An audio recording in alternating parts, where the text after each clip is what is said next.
Hello? Is anyone home? Knock, knock. Annie turned quickly toward the door, her eyes wide. Grandma. Someone's there. Before Martha could respond, Annie had already slid off her chair and hurried across the worn carpet. The porch light outside cast a faint glow through the frosted glass, revealing the shadow of someone small standing just beyond the door. Annie reached up, unlocked it, and slowly pulled it open. A little boy stood there. He looked about 5 years old, maybe younger. Annie blinked in surprise. "Who are you?" she asked gently. "Why are you knocking on our door this late?" The boy swallowed, his voice trembling. "My name is Oliver." He hesitated, glancing over his shoulder at the dark street behind him. I got lost." "Lost?" Annie repeated softly. Oliver nodded quickly. "I was playing in the park," he said, his words tumbling out in a rush. "I didn't realize it was getting dark. And then I couldn't find my way back." He lifted a small phone in his hand. "My phone ran out of battery," he added. "I tried to call my dad, but it died." He looked down at it, then back at Annie. "I saw your house light still on," he said quietly. "Can I stay here for a little while? Just until I can charge my phone?" Then, almost shyly, he placed his hand over his stomach and rubbed it. "I'm kind of hungry too." The simple honesty in his voice made Annie's chest tighten. Behind her, guessing her, Martha's voice rang out. "Annie." The little girl turned. Her grandmother stood a few steps away now, her expression no longer soft, but alert, protective. "Step back from the door, honey," Martha said. Annie hesitated. "But Grandma..." "He's just a kid." Martha moved closer, her eyes carefully studying the boy. "I've seen this before," she said quietly. "Kids knocking late at night, saying they're lost." She folded her arms. "Sometimes they're not alone." Annie frowned. "What do you mean?" Martha's voice lowered. "Sometimes people send children ahead, to see who opens the door." The wind outside picked up again, rattling the loose frame of the porch. "There were cases like that years ago," Martha continued. "Children pretending, houses getting robbed." Oliver's eyes widened. "I'm not pretending," he said quickly. "I promise." His voice cracked. "I just didn't know where else to go." He held up his dead phone again. "I can't call my dad, and I don't know the way home." Silence settled between them. Annie looked at him, really looked. She turned back to her grandmother, her voice soft but determined. "Grandma, please." Martha didn't answer right away. "Please let him come in," Annie continued, stepping closer to her. "He just needs to charge his phone. Then he can call his dad." Martha sighed, her shoulders heavy with years of caution and experience. "Annie, you don't understand." "I do," Annie interrupted gently. "You always say we should help people." Martha looked at her. "You said kindness matters," Annie added, "even when it's hard." That made Martha pause. She glanced at the boy again. He stood there quietly, not moving, as if afraid even the smallest step might send him away. Martha exhaled slowly. Life had taught her to be careful, but it had also taught her something else. She stepped forward. "All right," she said at last, her voice firm but no longer cold. "You can come in." Oliver's face lit up with relief. "But listen carefully," Martha added, raising a finger slightly. "You stay where I can see you, and no wandering around. Understood?" "Yes, ma'am," Oliver said quickly. He stepped inside. Warm air wrapped around him instantly. The smell of soup filled the room. Annie closed the door behind him and smiled. "Come on," she said. "You can sit here." She pulled out a chair at the table. Oliver sat down slowly, still looking a little unsure, but far less frightened than before. Martha moved toward the counter, watching him from the corner of her eye. "You said your name is Oliver?" she asked. "Yes, ma'am." "And your father knows you're missing?" Oliver shook his head. "He doesn't yet," he said quietly. "That's why I need to charge my phone." Annie immediately turned toward the wall outlet. "I have a charger," she said. She hurried over, unplugged the old radio for a moment, and handed the cable to Oliver. "Here," she said proudly. Oliver plugged in his phone. The screen stayed black for a few seconds. Then, a small light flickered. "Charging." Oliver let out a breath he didn't realize he'd been holding. "Thank you," he whispered. Annie grinned. "No problem." Martha ladled soup into a bowl and placed it gently in front of the boy. "Eat," she said. "Food first, worry later." Oliver picked up the spoon with both hands. The warmth of the bowl seemed to travel straight through him. As he took the first bite, Annie watched him carefully. Two children, from two completely different worlds, sitting at the same small table. Outside, the night stretched quietly across the city, and far away, a father was searching desperately for his lost son, unaware that in a modest little house, under a flickering kitchen light, a simple act of kindness had already begun to change everything. Oliver didn't stop eating until the bowl was empty. Annie watched him the whole time, her chin resting in her hands, elbows on the table. There was something almost fascinating about the way he ate, quick, careful, like he didn't quite believe the food was really his. Martha noticed it too. "Honey," she said gently, reaching for the pot again. "Slow down. There's plenty more." Oliver hesitated, spoon halfway to his mouth. "Really?" Martha gave a small nod. "We don't let anyone leave this house hungry." That seemed to settle something deep inside him. His shoulders loosened just a little, and for the first time since he stepped through the door, he looked like a child instead of someone trying very hard not to be afraid. Annie smiled. "Told you," she said. Oliver gave a small, shy smile back. On the table beside him, the phone continued charging. The faint glow of the screen reflected in his eyes as he glanced at it every few seconds, as if afraid it might stop working again. Martha leaned against the counter, arms crossed loosely, watching the two children. "So, Oliver," she said, her voice calm but observant, "what does your father do?" Oliver wiped his mouth with the back of his sleeve before answering. "He works a lot," he said simply. Annie tilted her head. "What kind of work?" Oliver shrugged. "Big stuff, I guess." Martha raised an eyebrow slightly at that, but didn't press further. "Big stuff usually keeps a man busy," she said. Oliver nodded, then looked back at the phone again. The battery icon flickered. 12%. He let out a small breath. "Almost there," he whispered. Annie leaned closer. "You really don't know your way home?" she asked. Oliver shook his head. "Everything looks different at night," he said. "And I wasn't paying attention earlier." Annie nodded slowly. "I got lost once," she admitted. "At the grocery store." Oliver's eyes widened. "What happened?" Annie said matter-of-factly. "Then Grandma found me." Martha chuckled softly from the counter. "And she hasn't wandered off since." "I have too," Annie protested, though her smile betrayed her. Oliver let out a quiet laugh. It was the first real sound of relief in the room. Outside, a car passed slowly down the street, its headlights sweeping briefly across the window before disappearing into the dark. Martha's eyes followed the light for a moment. Then she looked back at Oliver. "You said your father doesn't know where you are," she said. Oliver's smile faded slightly. "He's probably really worried," he admitted. Martha nodded. "Then the sooner you call him, the better."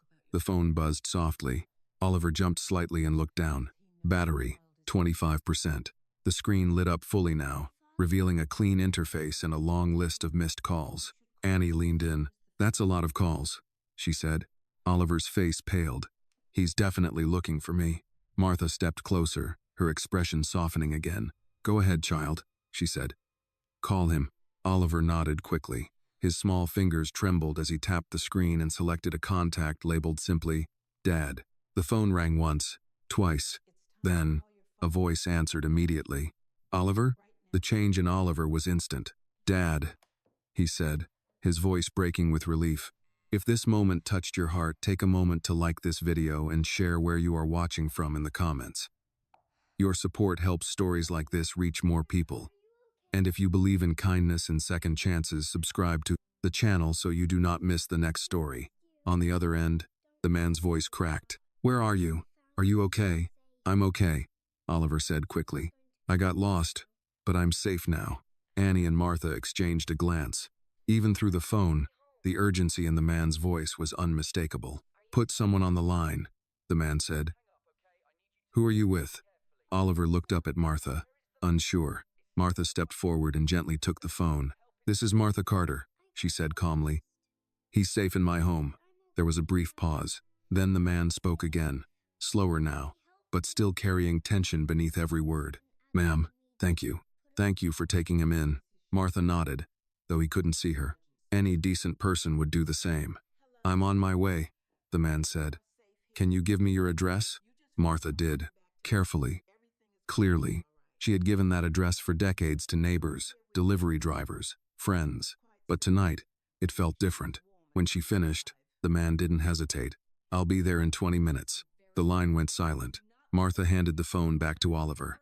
"He's coming," she said. Oliver nodded, clutching the phone tightly. Annie grinned. "See? I told you everything would be okay." Oliver looked at her, something warm settling in his expression. "Yeah," he said quietly. "You did." Martha moved back toward the stove, stirring the soup absent-mindedly. But her mind wasn't on the pot anymore. 20 minutes. She glanced toward the window again. Something about the man's voice lingered in her thoughts. Not just worry, the kind of voice that people listened to. She had heard voices like that before, long ago. Outside, the street remained quiet. Annie slid off her chair and walked over to the window, peeking through the curtain. "What are you looking for?" Martha asked. "Nothing," Annie said. "Just wondering what his dad looks like." Oliver gave a small smile. "He's tall," he said. "That's helpful," Annie replied, rolling her eyes playfully. Oliver laughed again. Minutes passed. The clock on the wall ticked steadily. Then, in the distance, the low rumble of engines. Martha stiffened slightly. Annie's head turned toward the door. Oliver sat up straighter. The sound grew louder. Not one car. Several. Annie pulled the curtain back just a little more. Her eyes widened. "Grandma," Martha stepped beside her. Down the street, headlights approached in a line. Dark vehicles. Large ones. They moved with purpose. Slow but deliberate. Until they reached the front of the house. And stopped. The engines idled. Low and steady. No one inside the house spoke. Annie felt something shift in the air. Not fear exactly, but something close. Oliver stood up slowly from his chair, clutching his phone. "He's here," he said softly. Martha placed a gentle hand on Annie's shoulder. "Stay behind me," she murmured. Outside, one of the car doors opened. Then another. Footsteps approached the small wooden porch. A shadow crossed the frosted glass of the door. Annie held her breath. The handle turned. The door opened slowly. Cold air slipped into the house, first sharp, quiet, carrying with it something heavier than just the night. Then the man stepped inside. He didn't rush. He didn't need to. William Whitmore filled the doorway without saying a word. Tall, broad-shouldered, dressed in a dark overcoat that looked untouched by the wind outside. Behind him, faint shadows of other men moved near the cars, but none of them entered. The house suddenly felt smaller. Oliver didn't hesitate. "Dad." The word broke the tension like glass. He ran forward, his small feet hitting the floor in quick, uneven steps. William dropped to one knee instantly, arms opening before the boy even reached him. The moment they collided, the man wrapped his son tightly against his chest. For a second, just a second, everything else disappeared. "I've got you," William whispered, his voice rough, almost unrecognizable from the controlled tone on the phone. "I've got you." Oliver clung to him. "I'm sorry," he mumbled into his father's coat. "I didn't mean to get lost." William shook his head, pressing his hand gently against the back of the boy's head. "No," he said. "No. You're okay. You're safe." Annie stood frozen near the table. She had never seen a grown man like that before. Not a rich man. Not someone who arrived with black cars and people waiting outside. Just a father. Martha watched quietly from behind Annie, her sharp eyes studying every movement. She had seen men like this before. Power didn't always announce itself loudly. Sometimes it walked in quietly, and everything adjusted around it. William slowly stood, still holding Oliver close. Only then did he seem to remember where he was. His eyes lifted. They landed on Martha first, then Annie. For a moment, no one spoke. Then William took a step forward. "Ma'am," he said, his voice steady again, though something underneath it still trembled. "You're Martha Carter?" Martha nodded. "That's right." He adjusted Oliver slightly in his arms, then extended his free hand. "William Whitmore." Martha looked at his hand, then at his face, then back at his hand. She shook it. Her grip was firm. "Your boy's been safe here," she said. William nodded once. "I can see that." His gaze shifted to Annie. The little girl stood still, her hands folded in front of her, unsure what to do now that the moment had changed. William studied her quietly. Something in his expression softened. "You must be Annie," he said. She nodded. "Yes, sir." William glanced at Oliver. "Is she the one who helped you?" Oliver pulled back slightly, still in his father's arms. "She let me in," he said. and she gave me food and helped charge my phone. William looked back at Annie. There was no smile, but there was something deeper. Recognition.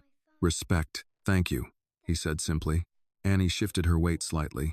I just opened the door, she replied. Martha crossed her arms lightly. That's more than some would do, she added. William didn't argue. He looked around the house then, not in judgment, in understanding. The old furniture, the patched walls, the quiet dignity of people who lived with little but carried themselves with enough. His eyes landed briefly on the pot of soup, then on the single pie near the window, then back to Martha. You fed him, he said. Martha shrugged. He was hungry. William exhaled slowly. A man like him was used to solving problems with money, with influence, with control. But this had been something else, something he couldn't command. He reached into his coat. Annie tensed slightly. Martha didn't move. William pulled out a thick envelope and placed it gently on the table. No drama, no flourish, just a quiet action.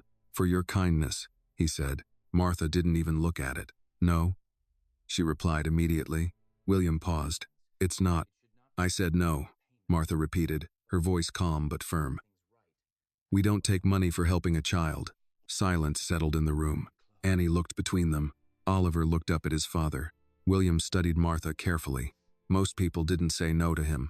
Not like that. Not without hesitation. But there was no pride in her refusal. Only principle. He nodded slowly. I understand, he said, but he didn't take the envelope back. Instead, he rested his hand lightly on it. Then don't think of it as payment. Martha raised an eyebrow. Think of it as making things right, he continued. Because tonight, if you hadn't opened that door, he didn't finish the sentence. He didn't need to. Martha's expression softened just slightly. Behind her, Annie stepped forward. Grandma, she said quietly. Martha glanced down at her. Annie looked back at William. He was really scared, she said. Then she looked at Oliver. He kept checking if his phone was charging.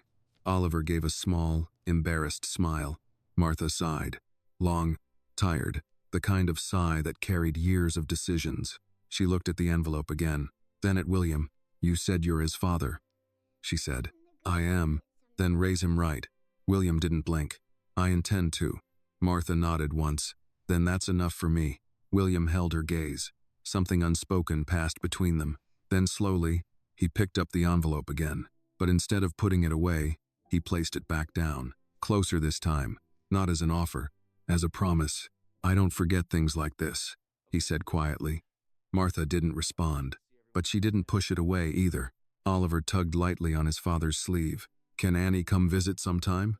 He asked. The question caught everyone off guard. Annie blinked. Martha looked at William.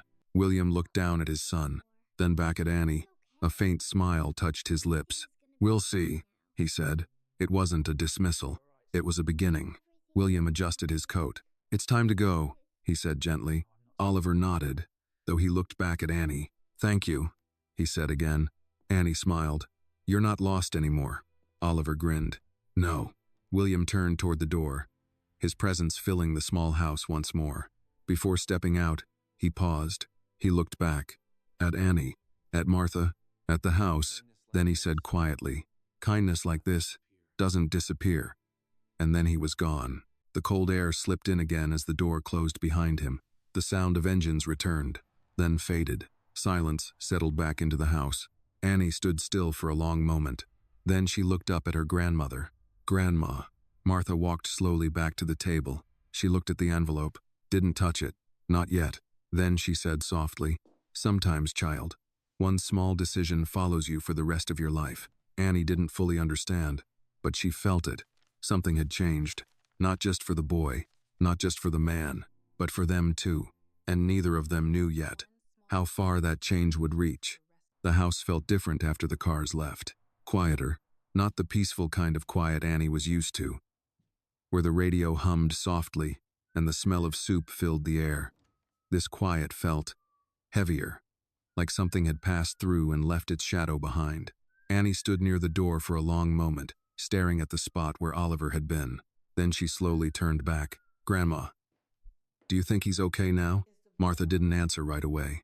She was still standing by the table, looking down at the envelope William had left behind. I think, she said finally, That boy was never in danger the way we thought. Annie frowned. But he was lost. Yes, Martha said. But not alone in the world. That was different. Annie walked back to the table and climbed into her chair. Her small fingers traced the edge of the wood. He was still scared, she said quietly. Martha looked at her. Yes, she agreed, and that part matters more than anything else. The old woman finally reached out and picked up the envelope. It was heavier than it looked. She turned it over once in her hands, then set it back down. Annie watched her carefully. Aren't you going to open it? She asked. Martha shook her head. Not tonight. Why not? Martha leaned back in her chair, her joints creaking slightly. Because money has a way of changing how you feel about things, she said. And I want to remember tonight the way it really was. Annie tilted her head. The way it really was? Martha nodded. A boy knocked on our door, she said. He was cold, he was hungry, and we let him in. She looked at Annie. That's the part that matters. Annie thought about that. Then she nodded slowly. Okay. For a few minutes, neither of them spoke. The radio continued playing softly in the background. Outside, the street returned to its usual quiet rhythm. No more black cars, no more footsteps. Just the distant sound of wind and the occasional passing vehicle. Martha stood and began cleaning up the table. Annie hopped down to help, carrying the empty bowl to the sink with both hands. Careful now, Martha said. I got it, Annie replied. She set the bowl down with a small clink. Then she looked up. Grandma, do you think he'll come back? Martha paused, drying her hands with a worn dish towel. I don't know, she said honestly. But people don't forget kindness, she added after a moment. Annie smiled a little. I hope he does. Martha looked at her. You liked him? Annie shrugged, trying to act casual. He was nice. Then, after a small pause, and he said thank you. Martha smiled. That's a good sign. They finished cleaning in silence. When everything was done, Martha walked over to the window and pulled the curtain aside just a little. The street was empty again, as if nothing had happened, but Martha knew better. She had lived long enough to recognize turning points, and tonight had been one. She let the curtain fall back into place. Time for bed, she said. Annie groaned softly. I'm not even tired. Martha raised an eyebrow. You will be in about 3 minutes. That made Annie giggle. She ran down the short hallway to her room. The room was small but cozy. A single bed, a shelf of books, a stuffed bear sitting neatly on the pillow. Annie climbed into bed and pulled the blanket up to her chin. Good night, Grandma, she called. Good night, baby, Martha replied from the kitchen. The lights went off one by one. The house settled into sleep, but Martha didn't go to bed right away. She walked back to the table. The envelope was still there, waiting. She stared at it for a long moment. Then slowly, she sat down. Her fingers rested lightly on the edge of it. Making things right, she murmured under her breath, repeating William's words. She had heard promises before. Some meant nothing. Some meant everything. Carefully, she opened the envelope. Inside was more money than she had expected. Far more. Her breath caught. For a moment, the room felt smaller, heavier, not because of fear, because of possibility. New roof, medical bills, food without counting every dollar. Martha closed her eyes briefly. Then she placed the money back inside and sealed the envelope again. She didn't smile. She didn't cry. She just sat there, thinking, money don't change who you are. She whispered softly. It just shows you who you've been all along. She stood up and walked to the small cabinet near the corner of the room. From inside, she pulled out an old tin box. It was worn, scratched from years of use. She placed the envelope inside, closed it, locked it, then set it back where it belonged. Out of sight, out of reach. For now. Martha turned off the last light in the kitchen. The house fell into darkness, but sleep didn't come easily. Later that night, long after Annie had drifted off, Martha lay awake in her bed, staring at the ceiling, listening to the quiet, and thinking about the boy, about the man, about the way the cars had arrived, and the way they had left. There was power in that kind of silence, the kind that didn't need to explain itself. Martha turned onto her side. She had spent her whole life building something simple, honest, safe, and tonight, that world had been touched by something far bigger, far more complicated. Lord, she whispered softly into the darkness, keep that child safe. She wasn't sure which one she meant, maybe both. In the other room, Annie shifted slightly in her sleep. A faint smile crossed her face. In her dream, She saw Oliver sitting at the table again, eating soup, laughing, not scared anymore. And somewhere across the city, a man sat awake in a much larger house, watching his son sleep, thinking about a small wooden home, a warm kitchen, and a little girl who opened the door. Because sometimes, the smallest houses hold the biggest acts of courage, and sometimes, a single night is enough to change the direction of more than one life. Morning came slowly to the Carter house. The first light of day slipped through the thin curtains, painting soft golden lines across the worn wooden floor. The neighborhood outside stirred to life in its usual way, distant car engines, a dog barking somewhere down the block, the faint clatter of someone dragging a trash bin to the curb. Inside, everything felt almost normal again. Almost. Annie was the first to wake. She sat up in bed, her hair tousled, her small hands rubbing sleep from her eyes. For a brief moment, she forgot about the night before. Then she remembered. The knock, the boy, the cars. Her eyes widened slightly. Oliver, she whispered to herself. She climbed out of bed and padded down the hallway, her bare feet soft against the floor. Grandma? She called quietly. In the kitchen, baby. Annie walked in to find Martha already awake, standing by the stove. The smell of fresh coffee filled the room, along with something else toast. You're up early, Martha said without turning.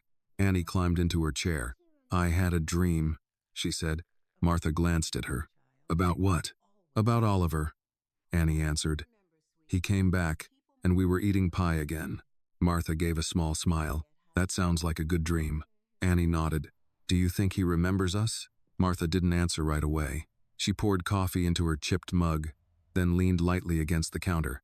People remember how you make them feel, she said. More than anything else. Annie seemed to think about that. Then, a sound outside. Different this time. Not quiet. Not distant. Heavy. Low. Engines. Martha's eyes lifted toward the window. Annie turned in her chair. Grandma? Martha didn't speak. She walked slowly to the window and pulled the curtain aside just enough to look out. Then she froze. Annie slid off her chair and ran over. What is it?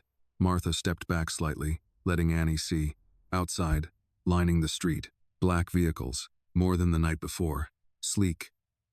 Polished. Out of place in a neighborhood where most cars had dents and faded paint. Men stepped out. Not loud, not aggressive, but precise, disciplined. Annie's eyes grew wide. Is that Oliver's dad again? Martha's voice was quiet. Yes. Before Annie could say anything else, knock. This time, it wasn't uncertain. It was firm, measured. Annie looked up at her grandmother. Martha straightened her shoulders. Stay behind me, she said. She walked to the door and opened it. William Whitmore stood there, but something was different. He wasn't frantic anymore. He wasn't searching. Today, he looked exactly like what he was. A man in control of everything around him. Behind him, two men in suits stood at a respectful distance. William stepped forward slightly. Good morning, Mrs. Carter. Martha met his gaze. Mr. Whitmore. Annie peeked from behind her grandmother. Hi, she said. William's expression softened immediately. Good morning, Annie. He paused, then glanced back toward the street. May I come in? Martha hesitated for only a moment, then stepped aside. Come in. William entered the house again, though this time he moved more slowly, more aware of the space, as if he understood now that this house operated on a different kind of value. Not power, not wealth, something quieter, something stronger. Annie watched him carefully. Where's Oliver? She asked. William's lips curved slightly. He's safe, he said. And he hasn't stopped talking about this place. Annie smiled. Really? William nodded. He asked me 3 times this morning if he could come back. Martha crossed her arms lightly. That so? William turned to her. Yes, ma'am. He reached into his coat again. But this time, it wasn't an envelope. It was a folder. He placed it gently on the table. Martha didn't touch it. What's this? She asked. William looked at her steadily. This is me keeping my word. Martha's expression didn't change. I didn't agree to anything. William nodded. I know. He opened the folder slowly. Inside were documents. Neat. Organized. Précis. I've arranged for repairs on this house, he said. Roof, plumbing, heating. Martha's eyes flickered just slightly. And medical coverage, he added. For you. That made her still. And a scholarship fund, he continued. glancing at Annie. For her education, silence filled the room. Annie looked between them. Grandma, what's a scholarship? Martha didn't answer. Her eyes remained locked on William. Why? She asked. William didn't hesitate. Because last night, when my son needed help, he said, you didn't ask who he was. He glanced at Annie. You didn't ask what he could give you. Then back to Martha. You just helped him.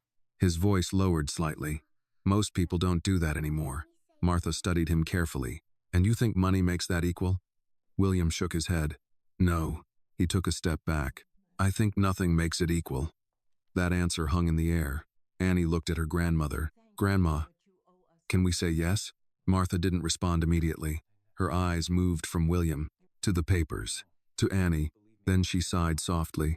Not tired, not defeated, just thoughtful. You don't owe us anything, she said. William met her gaze. I know, and this won't change who we are. It shouldn't. He agreed. Martha nodded once, slowly. Then she reached out and placed her hand on the folder, not fully accepting, not fully refusing, just acknowledging. That's as far as I go today, she said. William gave a small nod. That's enough. Annie broke into a smile. Does this mean Oliver can come visit? William looked at her. Then, for the first time since he arrived, he smiled fully. Yes, he said. I think it does. Outside, the men waited. The cars remained still, but inside that small house, something shifted again, not because of money, not because of power, but because two worlds so far apart had found a way to meet in the middle. And this time, it wasn't just for one night. The house did not return to normal after that morning. Not completely. Something had shifted, not loudly, not dramatically, but in a quiet, steady way that Annie could feel even if she couldn't explain it. For the next 2 days, the Carter home became a place of movement. Workers came and went. Not like the men in black suits, these were different. Older men with tool belts, paint-stained jeans, and voices that carried the easy rhythm of people who had spent years fixing things. They greeted Martha with respect. Yes, ma'am. Morning, ma'am. They didn't rush. They didn't treat the house like a project. They treated it like a home. Annie watched everything. From the doorway, from the window, from her usual spot at the table. Grandma, she asked one afternoon, are we rich now? Martha didn't even look up from the vegetables she was chopping. No, Annie frowned. But we have all these people fixing stuff. Martha paused, then set the knife down carefully. She turned to Annie. Money can fix a house, she said. But it don't decide who you are. Annie thought about that, then nodded slowly. Okay. Outside, the sound of hammering echoed lightly as someone worked on the roof. Inside, the kitchen felt warmer than it had in years.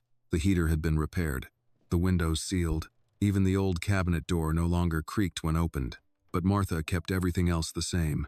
Same table, same chairs, same radio. Because some things didn't need fixing. That afternoon, Annie sat by the window, swinging her legs back and forth. She kept looking toward the street, waiting. Martha noticed. You're going to wear a hole in that floor if you keep pacing like that, she said. I'm not pacing, Annie replied. You're waiting. Annie didn't deny it.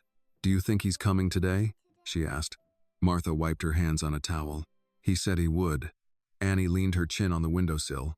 What if he forgets? Martha gave a small smile. People like that don't forget appointments. Annie turned. What do you mean, people like that? Martha paused, then said carefully, people who carry responsibility. Annie didn't fully understand, but she felt the weight of it. Time passed slowly. The sun dipped lower. The street grew quieter. Then, the sound, not loud, but familiar. Annie jumped up. They're here. Martha didn't rush. She walked to the window and looked out. A single black SUV this time. Not a line. Not a show of power. Just one. That's different, she murmured. The car door opened, and out stepped Oliver. Before anyone could say a word, he was already running. Annie. She ran to the door and flung it open. Oliver. They met halfway on the porch. No hesitation. No awkwardness. Just two children who had already decided they liked each other. You came back, Annie said. I told you I would, Oliver replied. Behind him, William stepped out of the car. No entourage this time. No extra movement. Just him. He walked toward the porch at a measured pace. Martha opened the door wider. Afternoon, she said. Mrs. Carter. William replied with a nod. Oliver didn't wait. Can I come in? He asked. Annie grabbed his hand. Of course you can. Martha stepped aside. Shoes off, she said automatically. Oliver stopped, slipped them off neatly, and placed them by the door. Good manners again, Martha noticed. Inside, the house felt brighter, not because of the repairs, because of the laughter. Oliver walked straight to the kitchen table like he had been there 100 times before. This is where we ate, he said. Annie nodded proudly. Yeah, and today we have cookies. Oliver's eyes lit up. Really? Martha shook her head with a faint smile. You two sit, she said. I'll bring them out. William remained near the doorway for a moment, watching, observing. Something in his posture softened again, less guarded, less distant. He stepped further inside. It looks different already, he said quietly. Martha didn't turn. Still the same house, she replied. William nodded. Yes, he said. I can see that. At the table, Annie and Oliver were already talking over each other. You should see my room. I brought my tablet. We can draw. I don't draw very good. That's okay. I'll teach you. Their voices filled the space. Easy, natural, unforced. Martha set a plate of cookies on the table. Slow down, she said. You'll trip over your own words. They both laughed. William leaned lightly against the wall. For a moment, he said nothing. Then, Oliver, he called. The boy looked up. Yes? William hesitated, just slightly, then asked, Are you all right? It was a simple question, but not the kind he usually asked. Oliver smiled. I'm better here. The words landed quietly, but they carried weight. William didn't respond immediately. He simply nodded.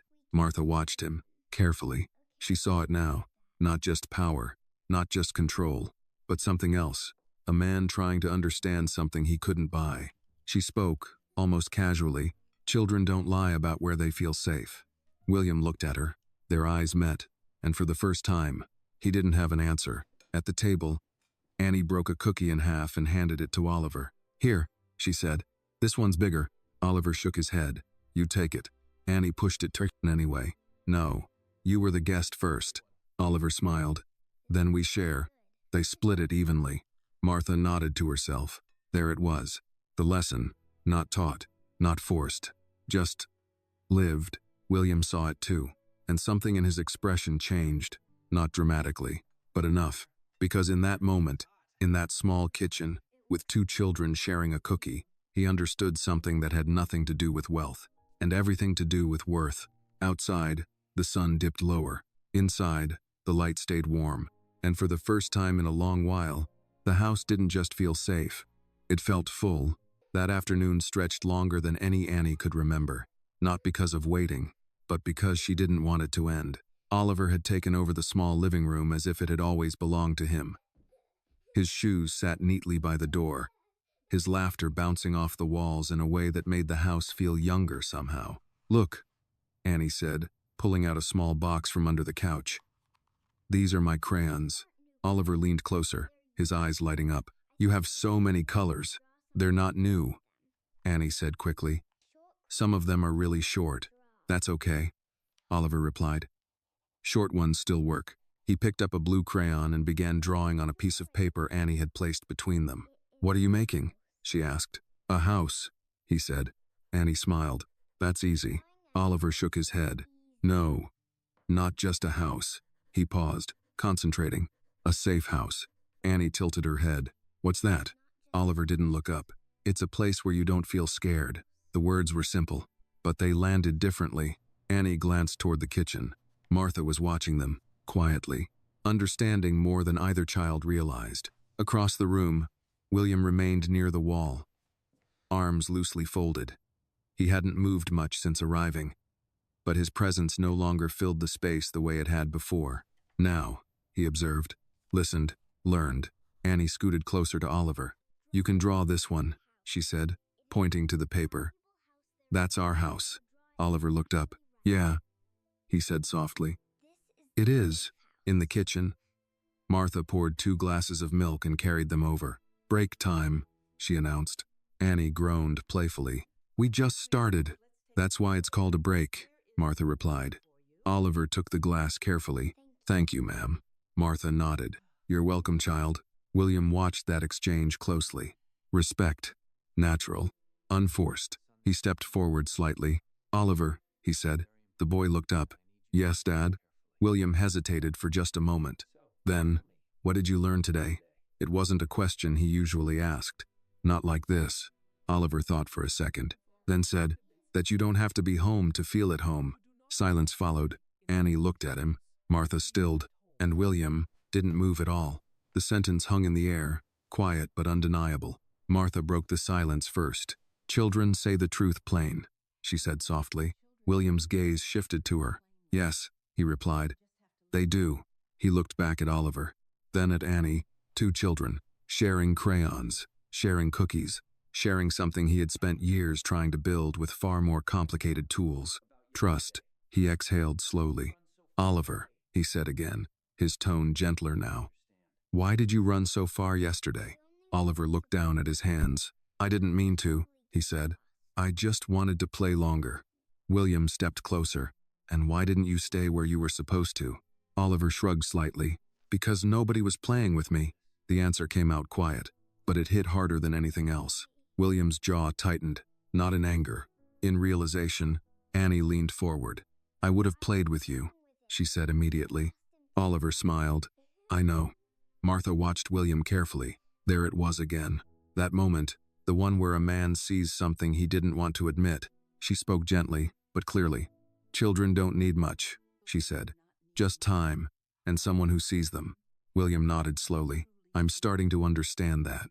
Annie suddenly stood up. "Come on," she said, grabbing Oliver's hand. "Let me show you my room." They ran down the hallway together, their laughter trailing behind them. The house fell quieter again, but not empty. William remained standing in the living room. Martha returned to the kitchen, rinsing the glasses slowly. After a moment, William spoke. "You were right," he said. Martha didn't turn. "About what?" "About raising him right." She paused, then continued washing. "That's your job," she said. "Not mine." William walked a few steps closer. "I thought providing everything he needed was enough." Martha dried her hands and turned to face him. "That's not the same thing." William met her gaze. "What is?" Martha's expression softened slightly. "Being there when it matters." The words were simple, but they carried weight. William looked down briefly, then back up. "I've spent my whole life building something," he said. "And I think I may have missed something else in the process." Martha nodded once. "Happens more often than you think." From down the hall, Annie's voice echoed. "Oliver, don't touch that, it's broken." A pause. Then both children burst into laughter. William's lips curved slightly. "That sounds like something I can't buy," he said. Martha allowed herself a faint smile. "No, sir," she replied. "That's something you earn." He looked at her again, and this time, he didn't argue, because deep down, he knew she was right. Moments later, the children returned, slightly out of breath, still smiling. "Can he stay longer?" Annie asked immediately. William checked his watch, then looked at Oliver, then back at Annie. "Yes," he said. "He can stay a little longer." Annie cheered. Oliver grinned. Martha shook her head lightly. "Just don't run through the house," she warned.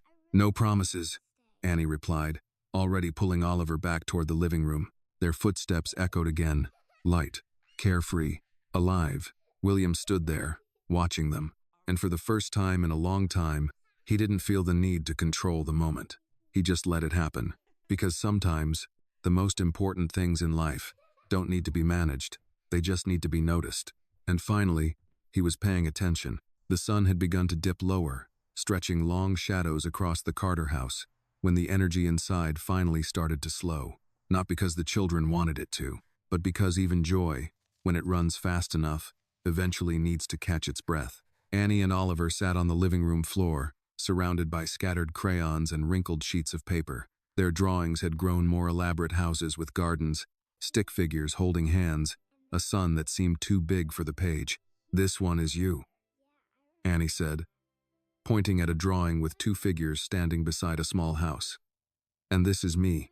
Oliver studied it carefully. "And that's your grandma?" he asked. "Yeah," Annie said. "She's always watching." Oliver nodded slowly. "That's good," he said. "Why?" He shrugged. "So nobody gets lost." Annie didn't answer right away. She just looked at the drawing again. Across the room, William checked his watch, though this time it wasn't out of urgency. It was habit.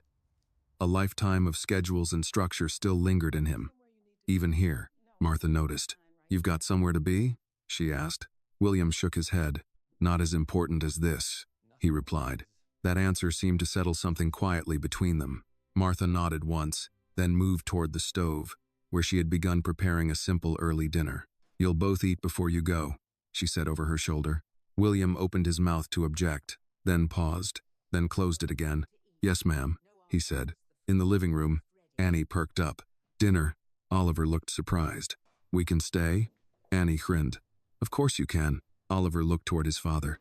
William gave a small nod. "We'll stay." The word felt unfamiliar on his tongue, but not unwelcome. The kitchen soon filled with the warm scent of food, again simple, honest cooking that carried something deeper than flavor. Martha moved with quiet efficiency. Annie hovered nearby. "Can I help?" she asked. "You can set the table," Martha replied. "I'll do it," Annie said, rushing to grab plates. Oliver followed her. "I'll help too." "Okay," Annie said. "You do the forks."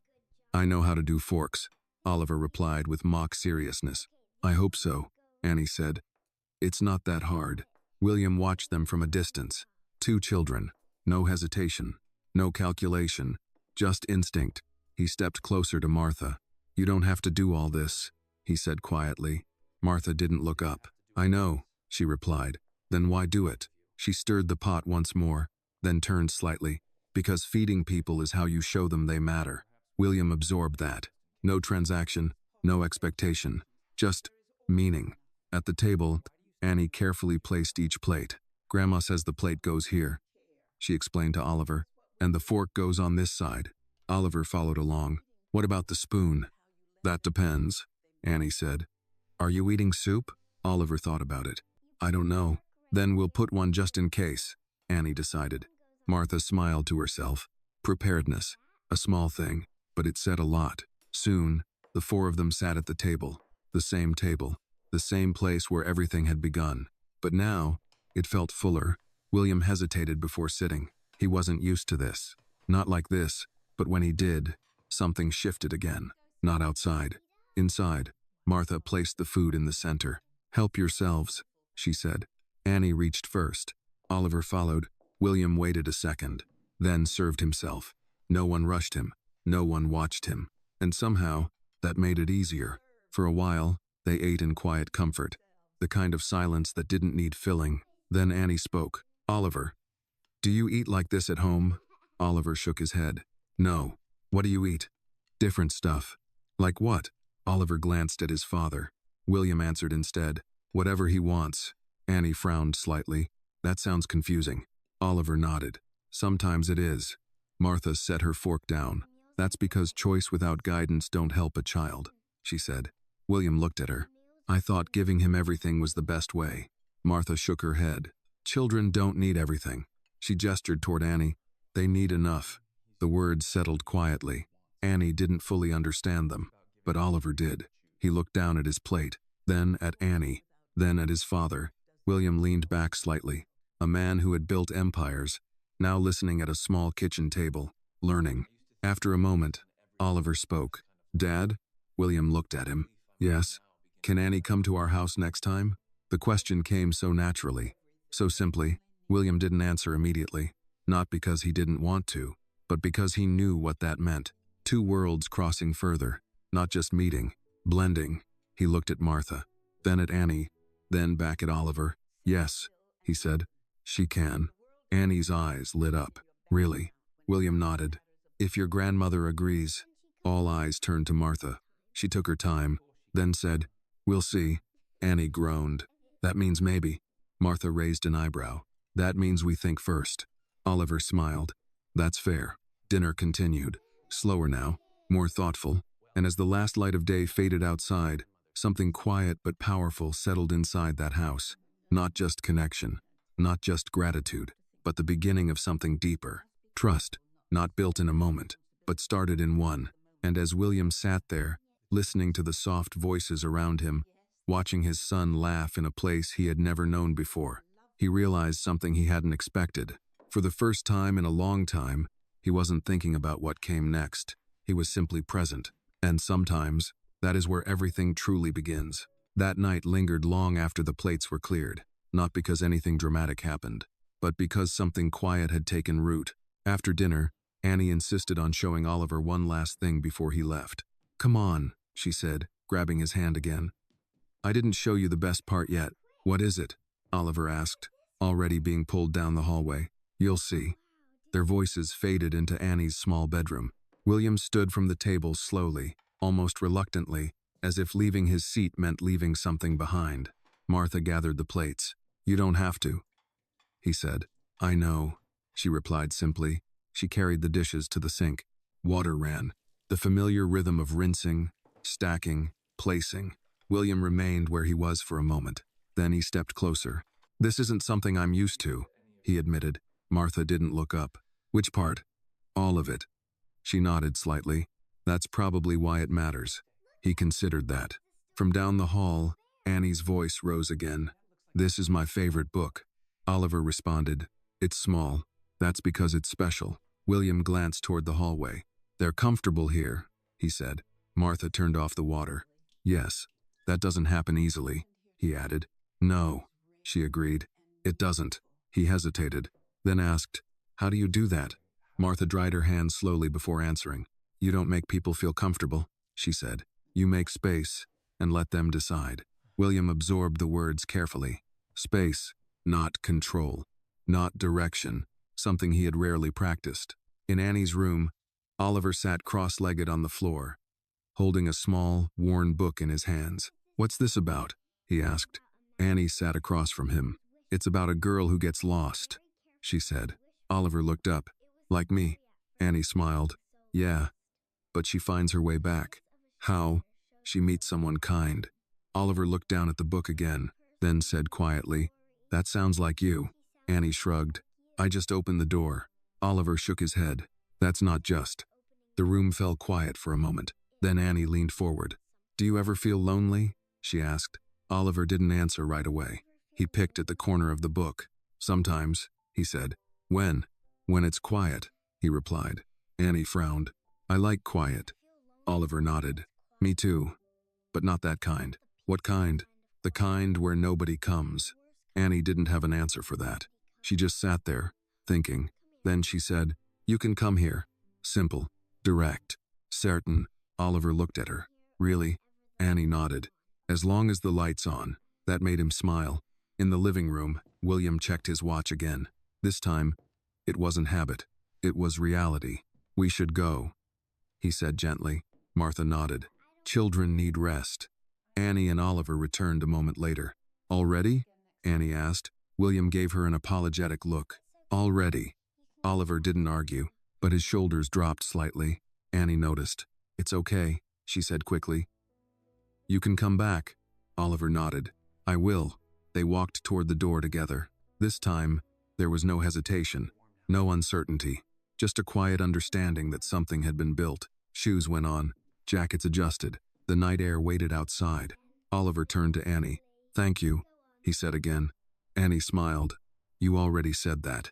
"I know," he replied. "But I mean it again." She nodded. "I know." William stood by the door, watching the exchange. Then he looked at Martha. "You've given him something I didn't know how to," he said. Martha shook her head. "No," she replied. "He already had it." William frowned slightly. "What do you mean?" "Children are born knowing how to connect," she said. "It's the world that teaches them to forget." William didn't respond immediately, because he understood exactly what she meant. He had seen it happen. Slowly. Over time, he opened the door. Cold air slipped in again, but it didn't feel as harsh this time. Oliver stepped outside, then turned back once more. "Bye, Annie." "Bye, Oliver." William followed. Before leaving, he paused. He looked at Martha, then at Annie, then back at the house. "I meant what I said," he told Martha quietly. "I don't forget things like this." Martha nodded. "I know." William gave a small nod in return, then stepped out. The door closed. Engines started, and just like that, they were gone again, but this time, it felt different. Annie stood by the door for a long moment, then turned. "Grandma." Martha was already walking back toward the table. Yes, baby? Do you think he'll really come back? Martha smiled softly. Yes. How do you know? Martha glanced at the window, where the faint glow of taillights disappeared into the distance. Because he doesn't want to feel lost anymore. Annie nodded slowly. That made sense. She walked back to her room, climbed into bed, and held the small book Oliver had touched. In the quiet of the night, she whispered, as long as the light's on. Across the city, in a house far bigger and far quieter, Oliver sat in the back seat of the car, looking out the window. Dad? William glanced at him. Yes? Can we keep going back there? William didn't answer right away. He looked out at the passing streets, then back at his son. Yes, he said. We can. Oliver leaned back, satisfied. For the first time since getting lost, he didn't feel like he had to search for something, because he knew where it was. And sometimes, finding your way isn't about the road you take. It's about the door that was opened for you. The city looked different from inside the car that night, not because the streets had changed, but because Oliver had. He sat quietly in the back seat, his small hands resting in his lap, no longer gripping the door handle the way he had earlier. The fear that once filled his chest had settled into something softer, something steadier. Across from him, William watched, not directly, but carefully. Parents learn to do that, observe without making it obvious. You're quiet, William said after a while. Oliver didn't look away from the window. I'm thinking. About what? Oliver hesitated, then said, that house. William nodded slowly. What about it? Oliver turned his head slightly. It feels different there. William leaned back. How? Oliver searched for the right words. It's small, he said. But it doesn't feel small. William almost smiled. That's because size doesn't decide how something feels. Oliver nodded. I think I like it more than our house. The words landed quietly, but they landed deep. William didn't respond immediately, because he understood what his son meant. Their house, his house, was large, perfectly designed, controlled, secure, but it wasn't warm in the same way. Do you know why? William asked. Oliver shook his head. Because someone is always there, he said. Not just people, but someone who sees you. Oliver leaned back into the seat. Annie sees me. William looked out the window. The city lights blurred slightly as the car moved forward. Yes, he said quietly. She does. When they arrived home, the gates opened automatically. The long driveway stretched ahead, lined with perfectly trimmed hedges and soft ground lighting. The house stood at the end, large, impressive, silent. The car came to a stop. The driver stepped out first. William opened Oliver's door. We're home, he said. Oliver stepped out, but he didn't move forward right away. He looked at the house, then back at his father. Dad. Yes? Can Annie come here soon? William paused, then nodded. She can. Oliver smiled. That was enough. Inside, the house was just as it had always been. Clean, orderly, quiet. A housekeeper greeted them briefly. Good evening, sir. William nodded. Everything all right? Yes, sir. Oliver walked ahead slowly. His footsteps echoed slightly against the polished floor. No crayons on the ground. No laughter. No smell of soup.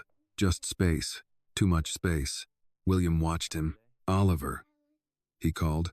The boy stopped. Yes? Come sit with me for a moment. They moved into the living room. Large windows, modern furniture, perfectly arranged. William sat.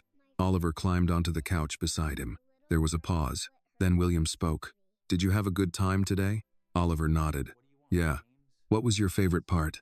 Oliver thought, then said, when Annie shared her cookie. William raised an eyebrow slightly. Not the drawings? Not the games? Oliver shook his head. No. Why the cookie? Oliver smiled faintly. Because she didn't have to. William leaned back slightly. There it was again. That lesson. Simple, clear, unavoidable. Oliver, he said gently. Do you know what it means to share something when you don't have much? Oliver looked at him. It means you care. William nodded slowly. Yes. The words stayed between them. Care, not provision, not control. Car. William stood after a moment. Let's get you ready for bed. Oliver didn't argue. He followed, up the stairs, down the long hallway, into a bedroom larger than Annie's entire home. Everything was in place. Everything was perfect, but something was missing. Oliver climbed into bed. William pulled the blanket over him. For a moment, neither of them moved. Then Oliver spoke softly. Dad? Yes? Were you scared? William didn't expect that. When I was lost. William exhaled slowly. Yes, he said. Oliver looked at him. I was scared too. I know? Oliver hesitated, then said, but I wasn't scared when I got there. William nodded. I know that too. Oliver yawned slightly. Can we go back tomorrow? William smiled faintly. Not tomorrow. Oliver frowned. Why? Because some things are better when you don't rush them. Oliver thought about that, then nodded. Okay. William turned off the light, but before he could step away, Oliver reached out and grabbed his hand. Stay a little, he said. William paused, then sat back down. All right. Minutes passed. Quiet. Still. Oliver's breathing slowed, then steadied. Sleep came, but William didn't move. He sat there, looking at his son, thinking about a small house, a simple meal, a girl who opened the door without asking questions, and a woman who refused money before accepting respect. After a while, he gently pulled his hand free, stood, and walked out, but he didn't go to his office. He didn't check his phone. Instead, he walked to the window at the end of the hallway, looked out over the city, and for the first time in a long time, he wasn't thinking about expansion, or profit, or control. He was thinking about something far more difficult. Change. Because deep down, he knew, you can build the biggest house in the world, but if no one feels seen inside it, it's just walls, and somewhere, in a smaller house across the city, a light was still on, and that meant everything. The next morning didn't feel the same, not in the Carter house, and not in William Whitmore's, but for very different reasons. Annie woke up before the sun had fully risen. She sat up in bed, hugging her blanket, staring at the small window where the early light barely touched the edge of the frame. For a moment, she listened. The house was quiet, peaceful, familiar, but something inside her felt restless. She slipped out of bed and walked down the hallway. Grandma? In here? Martha's voice came softly from the kitchen. Annie stepped in. Martha was already seated at the table, a cup of coffee in front of her, the radio playing low as usual. But she wasn't moving, just sitting, thinking. You're up early, Martha said. So are you, Annie replied. Martha gave a faint smile. Old habits. Annie climbed into her chair. For a few seconds, neither of them spoke. Then Annie said, I miss him. Martha didn't look surprised. Already? Annie nodded. He makes the house louder. Martha chuckled softly. That's one way to put it. Annie traced circles on the table with her finger. Do you think he misses me too? Martha looked at her. Yes. How do you know? Martha took a sip of her coffee. Because children don't pretend about that. Annie seemed satisfied with that answer, but Martha could see something else behind it. A shift. Small, but real. Attachment. Care. The kind that changes how you see the world. Outside, the morning carried on. Neighbors leaving for work. A car starting down the street. A dog barking in the distance. Life. Normal, but not quite the same. Across the city, William stood in his office. The floor-to-ceiling windows overlooked Chicago's skyline, sharp and endless in the morning light. His desk was covered with files, contracts, reports, important things, urgent things, but he hadn't touched any of them. Instead, he stood still, thinking. A knock came at the door. Come in. A man in a dark suit stepped inside. Sir, your 9 meeting is ready. William didn't turn. Reschedule it. The man hesitated. Sir. It's the board. I said reschedule it. The tone wasn't loud, but it didn't allow for argument. Yes, sir. The man stepped out quickly. The door closed. Silence returned. William exhaled slowly, then turned, and walked out of the office.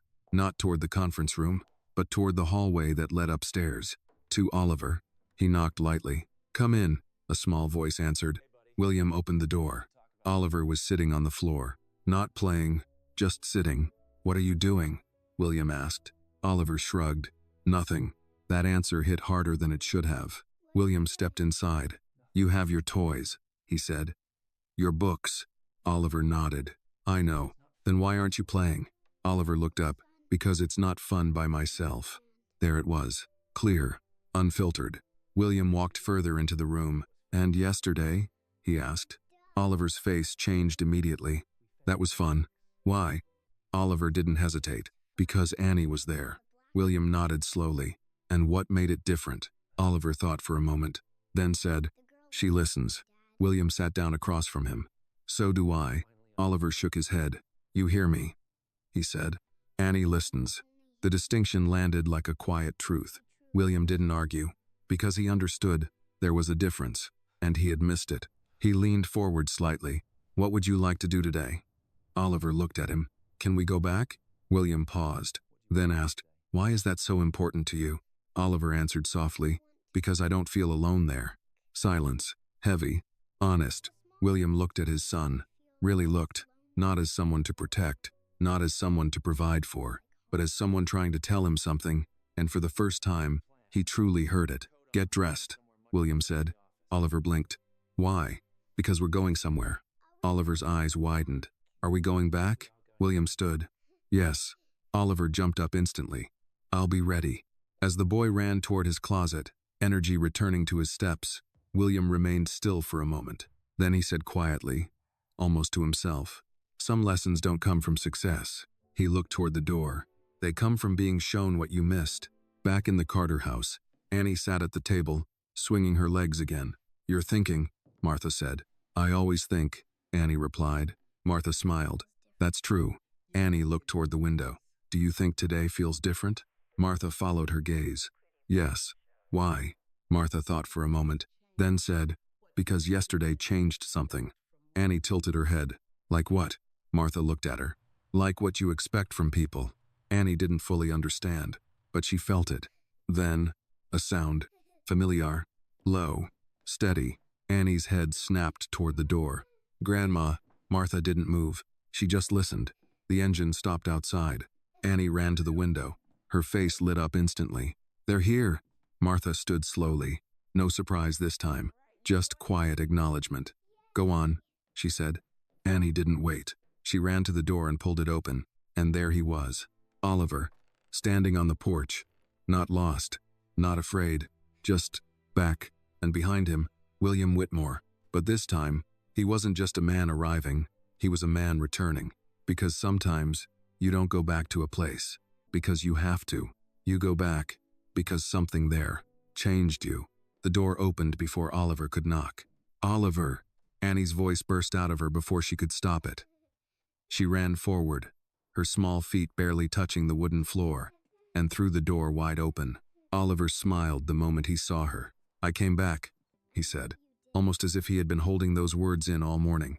"I knew you would," Annie replied. There was no hesitation this time, no uncertainty, just recognition. Behind him, William stood on the porch, quieter than before. The wind moved gently through his coat, but he didn't seem to notice. His attention was on the two children in front of him, on what they had found so easily, something he was still learning to understand. Martha stepped up behind Annie. "Good morning," she said. "Good morning, Mrs. Carter," William replied. There was no tension in his voice now. No distance, just respect. "May we?" he asked. Martha nodded and stepped aside. "You know the way." Oliver walked in like he belonged there, because in a way, he did. Annie closed the door behind them, already talking. "I was just thinking about you," she said. "Me too," Oliver answered. "What were you thinking?" "That I didn't want to feel alone again." Annie stopped for a second. Then she smiled. "You won't hear." The words were simple, but they carried something bigger. In the kitchen, the morning light stretched across the table, the same table where everything had begun. Martha poured 2 glasses of milk without asking. Some things didn't need to be discussed anymore. William remained standing for a moment, taking it all in again. The house hadn't changed, not really, but he had, and that made everything look different. "Sit," Martha said, nodding toward the chair. William did, not as a guest, not as a man used to being served, but as someone who understood he was being welcomed. At the table, Annie and Oliver were already leaning over a piece of paper. "What are we drawing today?" Annie asked. Oliver thought for a moment. "Something bigger," he said. "Bigger than a house?" Oliver nodded. "Yeah." He picked up a crayon and began to draw slowly, carefully. Annie watched. "What is it?" Oliver didn't look up. "A place where nobody gets left out." Annie smiled. "I like that." Across the table, William's eyes followed the movement of the crayon, the shape forming on the page. Not perfect, not detailed, but meaningful. Martha noticed his expression. Children build things different, she said. William nodded. They build what they need. Martha gave a small, approving glance. Now you're learning. William exhaled softly. Yes, he said. I think I am. There was a pause. Then he turned slightly toward her. I've made a lot of decisions in my life, he said. Big ones. Important ones. Martha listened, but none of them felt like this. He continued. Like what? William looked toward the children. Like something that matters without needing to prove it. Martha leaned back slightly. That's because it's real. No argument. No hesitation. Just truth. At the table, Oliver pushed the paper toward Annie. We should add you here, he said. Why me? Because you open doors. Annie giggled. That's not a job.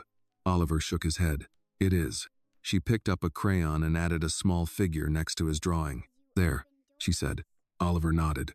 Now it's right. William watched them quietly. Then he spoke. Annie. She looked up. Yes? He hesitated. Just slightly. Then said, Would you like to visit our home sometime? Annie blinked. Your house? He nodded. With your grandmother. Annie turned immediately. Grandma? Martha didn't answer right away. She looked at William, studied him. Not his clothes, not his status, but his intent. You asking, she said slowly, or you offering? William met her gaze. I'm inviting, he said. Martha nodded once. Then we'll consider it. Annie smiled. That means maybe, she whispered to Oliver. Oliver grinned. That's better than no. Laughter filled the room again. Easy, natural, earned. Time passed without anyone noticing. The sun climbed higher. The house warmed, and something settled into place. Not temporary, not fragile, but steady. After a while, William stood, not because he wanted to leave, but because he understood something important. Moments like this didn't need to be controlled. They needed to be respected. We should head back soon, he said. Oliver looked up. Do we have to? William smiled. Yes. Oliver sighed, but not the way he had before. Not heavy, not disappointed. Just understanding. Okay. He turned to Annie. I'll come back again. Annie nodded. I'll keep the light on. Oliver smiled. I know. They walked to the door together. No rush, no fear, just connection. At the threshold, William paused. He looked at Martha, then Annie, then the house. This place, he said quietly, changed something in my son. He hesitated, then added, and in me. Martha nodded. That's what a good home does. William took that in, then said something softer, almost like a promise. I won't let him forget this. Martha replied gently, just don't let yourself forget either. William gave a small nod, then stepped outside. Oliver followed. The door closed, but not like before. Not like something ending, like something continuing. Annie stood there for a moment, then turned back. Grandma. Martha was already sitting at the table again. Yes, baby?